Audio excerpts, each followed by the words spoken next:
જોતાની સાથે જ ખાવાનું મન થઈ જાય એવા રાયતા મરચાં આપણને દરેકને ખૂબ જ ભાવતા હોય છે.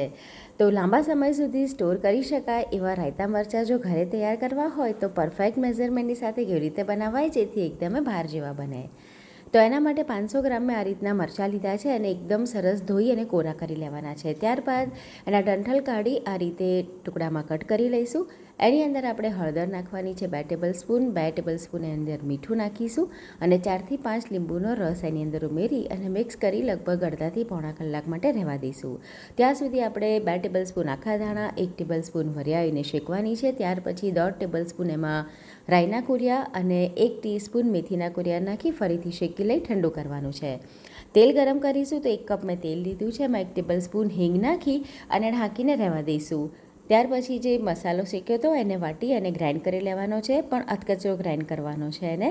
આ રીતનો મસાલો તૈયાર થઈ જાય પછી આપણા જે મરચાં હતા એને આપણે ચાળણીમાં નિતારી લઈશું, એટલે જે પણ પાણી હશે બધું જ એની અંદરથી નીતરી આવશે.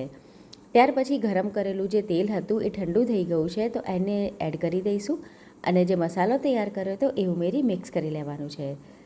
તો અત્યારે આપણા રાયતા મરચાં તૈયાર થઈ ગયા છે. તમે 1થી 2 કલાક પછી તરત જ એને ખાવાના ઉપયોગમાં લઈ શકો છો અને ફ્રીઝમાં તમે એને 4થી 5 મહિના સુધી સ્ટોર કરી શકો છો.